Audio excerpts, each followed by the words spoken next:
Produit avec le soutien du Crédit Agricole du Maroc.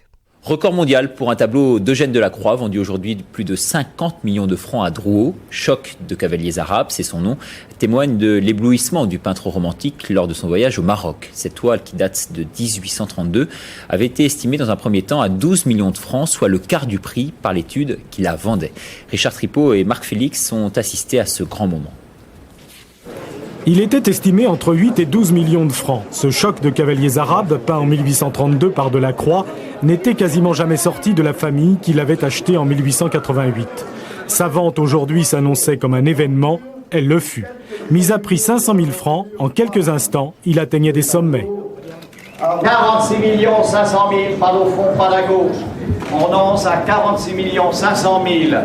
J'adjuge. Adjugé 46 500 000. L'imaginaire européen autour de la Tboreda a été forgé par Eugène Delacroix. Et Eugène Delacroix est un peintre majeur dans l'histoire de l'art. Voilà comment il est décrit par le magazine Beaux-Arts. Chef de file du romantisme français, Eugène Delacroix est l'un des premiers à traiter au même titre que la mythologie ou les épisodes de l'Antiquité des événements contemporains à travers le genre noble de la peinture d'histoire. Romantique, il l'est par sa palette, mais aussi par son goût pour le mouvement, l'arabesque, les compositions non symétriques. Dans ses œuvres, Eugène Delacroix n'hésite pas à exprimer des opinions politiques. Il est aussi l'un des grands noms de l'orientalisme qui traverse tout le XIXe siècle. On doit à Delacroix quelques-unes des plus grandes pages de la peinture française de cette époque. Il est le peintre romantique par excellence quand ce bourgeois casanier découvre en 1832 le Maroc. C'est le choc de sa vie. L'Institut du monde arabe à Paris consacre à Delacroix une très grande exposition. Isabelle Thomas, Philippe Basquin. L'Orient rêvé, 1832, l'époque consacrée Rome, Delacroix accoste à Tanger. Le peintre accompagne le comte de Mornay, dépêché auprès du sultan par le roi Louis-Philippe. La délégation devait prendre quelques semaines au plus, elle durera 6 mois. À cause du ramadan d'une part et de la diplomatie de l'autre. L'époque n'est pas aux expéditions touristiques en terre marocaine. La France prend pied en Algérie et tout étranger est regardé avec méfiance sur cette terre voisine.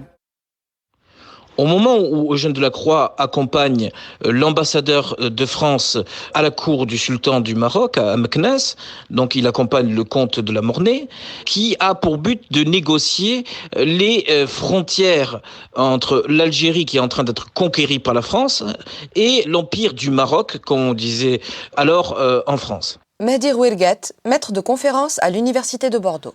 Eugène Delacroix accompagne alors l'ambassadeur, mais à titre privé. D'ailleurs, il paye lui-même de sa poche les frais entraînés par ce voyage et il n'est nullement mandaté par l'autorité politique, comme ça a été par exemple le cas d'un certain nombre de peintres au moment où les Français ont débarqué à Alger lors de l'été 1830.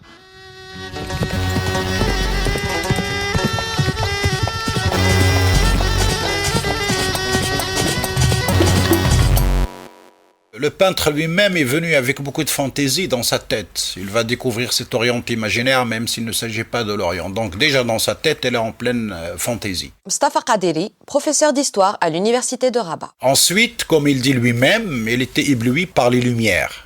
Oui, c'est une question d'angle. Et de 6 ans également, il y a de quoi. Ensuite, il est ébloui par la démonstration que fait cette délégation marocaine qui sort de la ville de Meknès pour recevoir cette délégation française qui arrive avant d'arriver à la ville et de se présenter au sultan le lendemain. Ensuite, il est ébloui par le cérémonial. On a la photo du sultan Sidi Mohamed Ben Abdelrahman. Il a immortalisé le moment avec son parasol, son cheval, ses serviteurs tout autour et les gens du Marzen, comme on les appelle, avec leurs habits comme ils s'habillaient à l'époque. l'époque. Donc, pour un peintre, au moment, comment dirais-je, du début d'une expansion européenne, certains pour des raisons économiques, d'autres pour des raisons politiques, et voilà la peinture qui se greffe à cela pour nous créer carrément une école.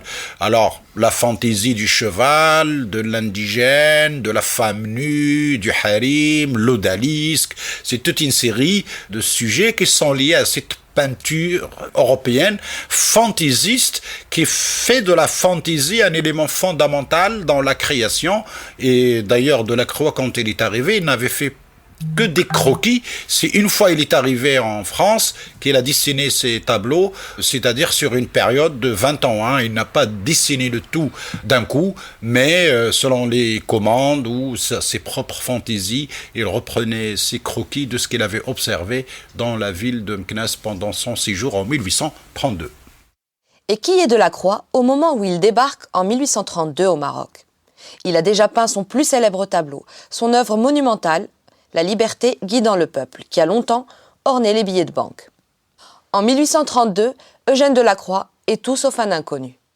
C'est donc un peintre, un artiste confirmé, reconnu, mais qui est en recherche d'un nouvel élan créatif, une nouvelle dynamique où il ambitionne de se réinventer. Et c'est précisément le voyage au Maroc qui va lui donner l'occasion, de donner un tour nouveau à sa peinture, à son art. Clin d'œil à l'histoire, cette toile qui vient de battre le record de vente pour un Delacroix avait été refusée au Salon des Indépendants en 1834. Belle revanche pour un artiste dont on célèbre cette année le bicentenaire de la naissance.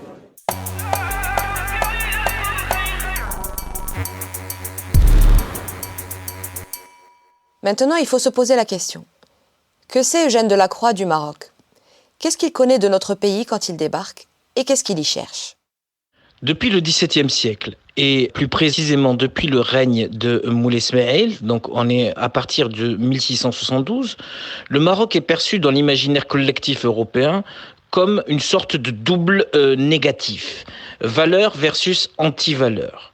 Toutefois, à partir du XIXe siècle, moment où l'Europe est en passe de conquérir et de dominer le monde, ce que l'on désigne généralement sous la forme d'inexorable Occident, le voyage au Maroc prend une toute autre signification.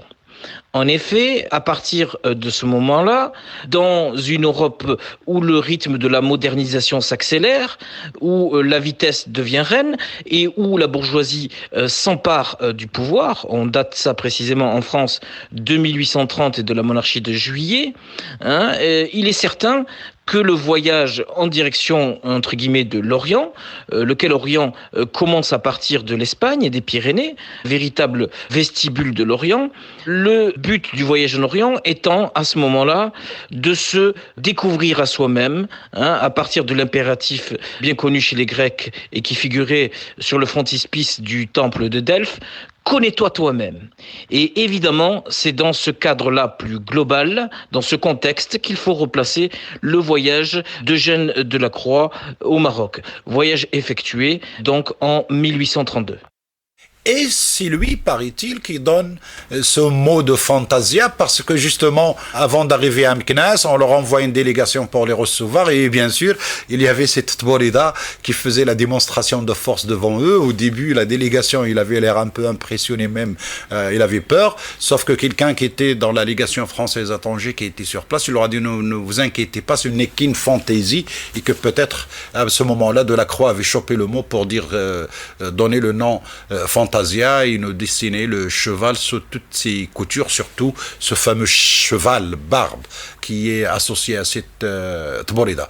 Donc à partir de ce moment-là, c'est une sorte de découverte, mais à travers l'histoire, le cheval barbe qui fait se au Daba de l'Afrique du Nord, il a fait toujours l'objet d'offrandes ou de cadeaux. Et quand des délégations venaient ou des ambassadeurs de chez nous partaient en Europe, il était très prisé en Europe et il faisait partie des cadeaux que les sultans envoyaient à leurs homologues européens. Donc ce cheval, il a toujours gardé une place particulière dans l'imaginaire européen jusqu'à ce que ce peintre Delacroix arrive et l'immortalise dans ses tableaux et le booste un petit peu dans l'histoire de la peinture.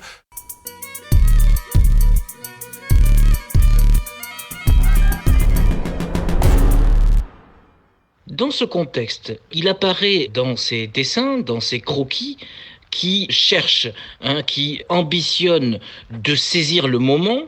Chaque moment vécu est d'une extrême intensité pour lui, et donc il a voulu, à l'aide de carnets, on en comptabilise 6 et peut-être 7 en tout et pour tout. Ces carnets de voyage qui ne le quittent pas témoignent de son insatiable sens de l'observation.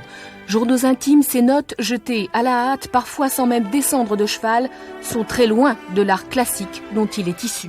Évidemment, le cheval est central, car c'est le cheval, ou plus exactement le rapport qu'entretiennent les Marocains au coursier, au destrier, au cheval, qui permet de caractériser et de souligner, et les deux sont indissociables, l'antiquité et la noblesse des Marocains. Ce sont les mots même qu'emploie Eugène Delacroix dans ses carnets, et pratiquement, nous n'avons pas une seule page de ces carnets où le cheval n'est pas évoqué, où un cheval n'apparaît pas en croquis, et on pense généralement que c'est bien plus tard, lorsqu'il séjournera à Toulon, où il s'ennuiera quelque peu, qu'il va peindre la fameuse Fantasia qui a pour décor la porte de Bab el-Mansour ou Bab el-Elj à Meknès.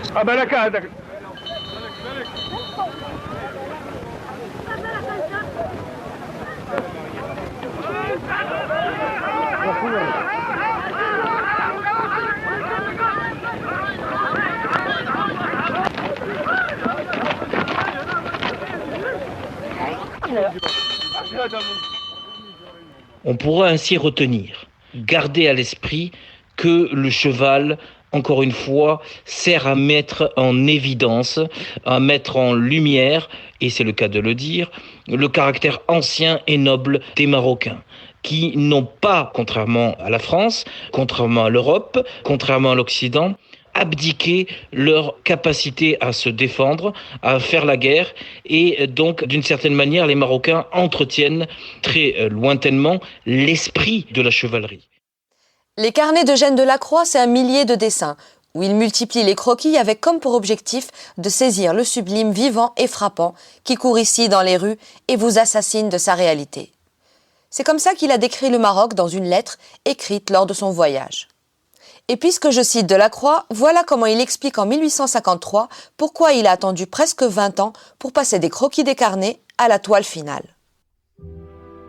Je n'ai commencé à faire quelque chose de passable de mon voyage d'Afrique qu'au moment où j'avais assez oublié les petits détails pour ne me rappeler dans mes tableaux que des côtés frappants et poétiques. Jusque-là, j'étais poursuivi par l'amour de l'exactitude que le plus grand nombre prend pour la vérité. Il faut en effet bien comprendre que le spleen, la dépression, est le mal du siècle, et le mal du 19e siècle. Ce n'est pas du tout un hasard si Eugène Delacroix a entretenu des liens plus ou moins étroits avec Baudelaire, le poète par excellence du spleen, et évidemment le cheval, dans ces moments de passage à vide, lui permet de se remémorer ces moments de grande intensité où il pouvait croquer la vie à pleines dents, évidemment se saisir de l'instant présent, réaliser ce que les Grecs désignaient comme étant le kairos, c'est-à-dire cette capacité à se saisir du moment présent, lequel est lié à une forme d'action. Donc inversement, le spleen, vous voyez bien, a son remède dans l'action, dans le mouvement, dans le voyage vers l'exotisme, et le cheval, encore une fois, est un moyen, et sans doute le moyen par excellence pour Eugène Delacroix, pour dire quelque chose, pour renseigner sur ce voyage au Maroc et sur cette altérité radicale que constitue alors ce royaume.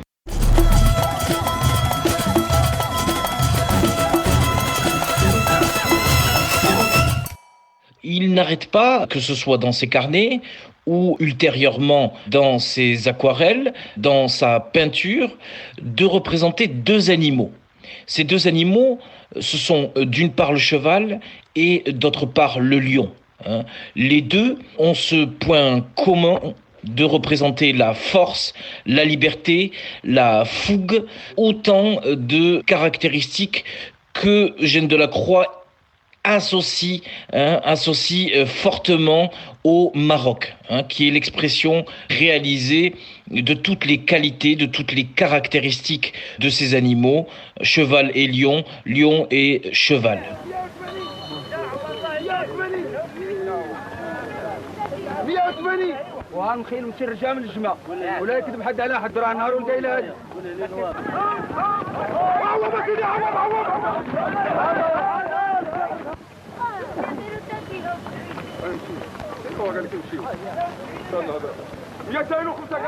Et bien entendu, c'est ce qui va rendre Eugène Delacroix quasiment irrésistible, plus que digne d'intérêt. C'est véritablement une fascination qui va s'exercer autour de ce personnage. Et évidemment, c'est sa capacité à s'affranchir des autorités du passé, à les rendre complètement surannés, qui va fasciner des générations de romantiques, à commencer par les peintres, mais c'est vrai aussi des poètes, comme par exemple Baudelaire. Il est certain qu'au XIXe siècle, Eugène Delacroix a été érigé en modèle quasi insurmontable dans la mesure où il représente un idéal qu'il a en partie accompli, réalisé grâce à son voyage au Maroc. Ce modèle d'artiste accompli, est à ce point prégnant, est à ce point prépondérant que lorsque Henri Matisse, le peintre français célèbre, s'installe au Maroc, et plus précisément à Tanger, il était obligé de préciser qu'il n'est pas Eugène Delacroix, avec l'idée derrière de dépasser un modèle indépassable, ou très difficilement dépassable. Vous avez le cas, par exemple, du peintre Fortuny, donc le peintre catalan, très célèbre, qui lorsqu'il vient au Maroc, cherche par tous les moyens à imiter tout en dépassant le maître, Eugène Delacroix. Et donc, évidemment, il y a l'idée, on n'a qu'à voir le nombre d'expositions qui sont consacrées à Eugène Delacroix et à son voyage au Maroc, ou bien encore le nombre de livres, d'ouvrages d'art qui lui sont dédiés. Effectivement, on peut prendre la mesure de l'importance de ce voyage au Maroc d'Eugène Delacroix. Et effectivement, dans ce cadre-là, c'est le cheval qui représente l'ensemble. Une sorte de métonymie, donc le vers, le contenu qui représente le contenant, car le cheval, encore une fois, c'est l'incarnation des qualités premières du Maroc en tant que pays et aussi en tant que peuple, c'est-à-dire la fougue, le caractère indomptable, et évidemment, c'est cela qui n'a pas cessé depuis de fasciner. Vous voulez un exemple de cette fascination ? Voici un texte de Pierre Loti, qui à son tour vient au Maroc en 1890 et qui écrit ceci. Vers 10 heures, sous le ciel toujours gris, dans la campagne toujours verte et sauvage, nous apercevons là-bas, devant nous, une ligne immobile de bonhommes à cheval, postés pour nous attendre. On s'approche et brusquement à un signal, à un commandement jeté d'une voix rauque, tout cela se disperse et sème comme un vol d'abeilles, gambade avec des cliquets d'armes en poussant des cris. Leurs chevaux éperonnés se cabrent, sautent, galopent comme des gazelles effarées, queue au vent, crinière au vent, bondissant sur les rochers, sur les pierres. Et du même coup, les vieilles poupées ont pris vie, sont devenues superbes aussi, sont devenues des hommes sveltes et agiles, à beaux visages farouches, debout sur des grands étriers argentés. Et tous les burnous blancs qui les empaquetaient se sont envolés, flottant maintenant avec une grâce exquise, découvrant des robes de dessous en drap rouge, en drap orange, en drap vert, et des selles qui ont des tapis de soie rose, de soie jaune ou de soie bleue à broderie d'or. Et les beaux bras nus des cavaliers, fauves comme du bronze, sortent des manches larges relevées jusqu'aux épaules, brandissant en l'air pendant la course folle les longs fusils de cuivre qui semblent devenus légers comme des roseaux.